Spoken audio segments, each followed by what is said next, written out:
KSI's long-awaited boxing return is against Slim and Anthony Taylor in a 2v1 outnumbered match. I like both of these opponents for KSI as they offer distinct challenges and variables that KSI's team needs to consider. YouTube boxing fans have been asking KSI to fight Slim for a while now, and it's cool to see that the latter finally has a chance to prove himself. Slim is undefeated, he's knocked out one of the top Misfits contenders in w.a.d.e, and he has attributes that could pose problems for KSI. Fighters like Slim are absolutely needed for the Misfits brand to continue, and he's exactly who they need to promote when KSI, Logan Paul, and all of the other superstars retire. It's good to see Slim get his opportunity, and as for Anthony Taylor, going from Jake Paul's little sparring partner to main eventing a 2v1 fight with KSI in the span of only a few years is impressive. w.a.d.e is a divisive character in the YouTube boxing scene. He's not originally an influencer, he has former professional fighting experience in Bellator,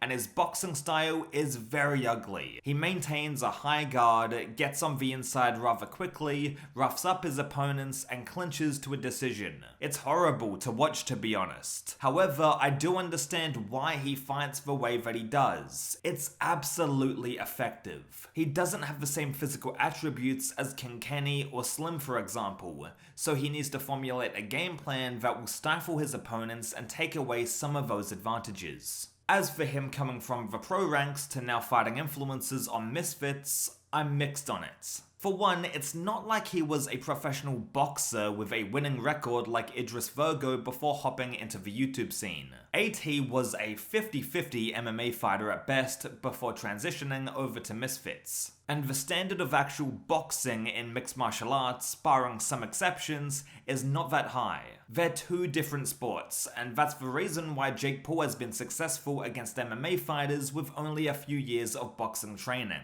Yes, w.a.d.e has more striking experience than some of these YouTube boxers, but if an influencer wants to challenge themselves and raise the bar, they fight Anthony Taylor, and I have no issue with that. He's definitely the gatekeeper of the scene, to see if people are actually good enough to fight the top guys, like KSI or Jake. Anyway, Slim and Anthony Taylor are fighting KSI essentially at the same time. They have very different strengths and weaknesses that will make this fight interesting.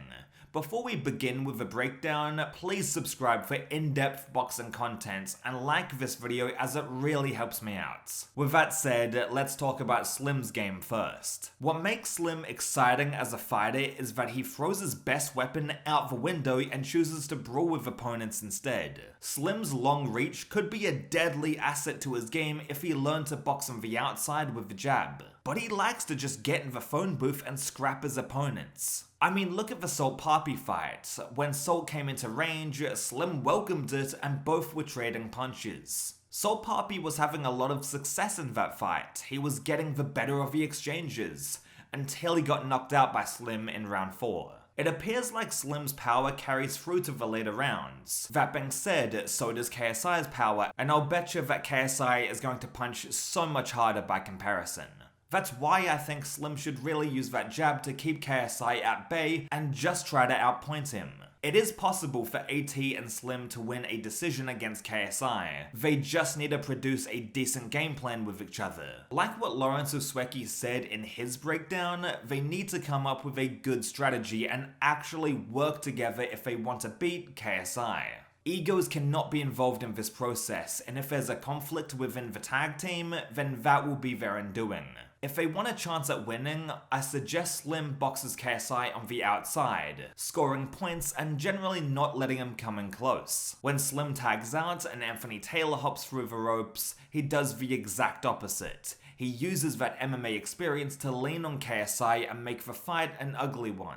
KSI is a harder puncher compared to any YouTuber that Slim or w.a.d.e has fought before, so they need to be defensively switched on. In the w.a.d.e Slim fights, the latter seemed very hittable early on because he likes to get into dogfights. KSI will have the weight and overall size advantage, so he'll use that to try to take w.a.d.e and Slim out early. Anthony Taylor has a solid chin and has been proven against actual boxers like Idris Virgo, but KSI's sheer aggression might be too much. If they work as a team, however, they could pull this off. What are the keys to victory for KSI though?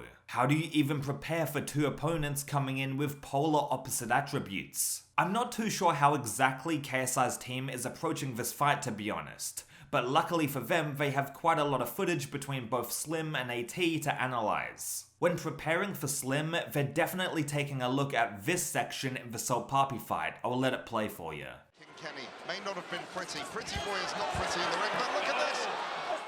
Slim was absolutely not ready for Salt blitzing him like that. The way that Salt Papi flies into close range, fires off a fast combination, and then backs away is exactly the method KSI has used recently with that new stance of his. That karate style is tailor-made for covering distance quickly, and if KSI can beat Slim to the punch like Salt Papi did there, KSI will win the fight. I know that people have slated the karate style that KSI has employed into his game, but in this fight, it could wind up being super effective against Slim. It is important for KSI to get out of range though once he throws the combination, since Slim loves to trade in the pocket and has gotten most of his knockouts on the inside. Coming off of the Tommy Fury fights, one criticism people had for KSI is his lack of shot selection. He was just leaping across into range with an overhand right and then clinching. This worked on Tommy Fury, but now everyone's seen this exact pattern. He needs to go back to using a variety of shots like in the Temper or Joe Fournier fights. That would give Slim more things to worry about, and KSI will end up being more difficult to time coming in.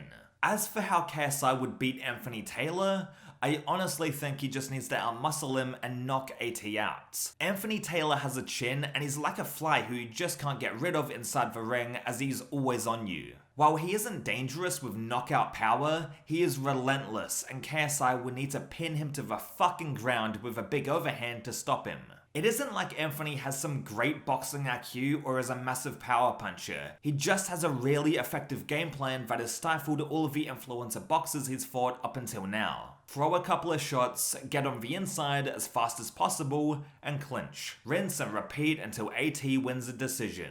KSI needs to make AT respect the power and finish him in the later rounds. It's as simple as that. The 2v1 aspect of this fight has received a mixed reception. I personally don't mind it, as having both Slim and Anthony Taylor fighting KSI kills two birds with one stone, but I understand people's frustrations. For me, the biggest concern is that this may end up being a really boring fight, with a lot of clinching from both Anthony and Slim. I mean, excessive holding is part of AT's entire strategy going into any fight, and with Slim, he likes to brawl at a close distance, so clinching is bound to happen. As for KSI, if he goes in looking for the same overhand right with that karate style again, he will end up smothering his work like last time and it'll be a massive clinch fest as well. This 2v1 has the potential to absolutely suck, but on the flip side, there might be a big upset or an even bigger highlight reel knockout. Who knows?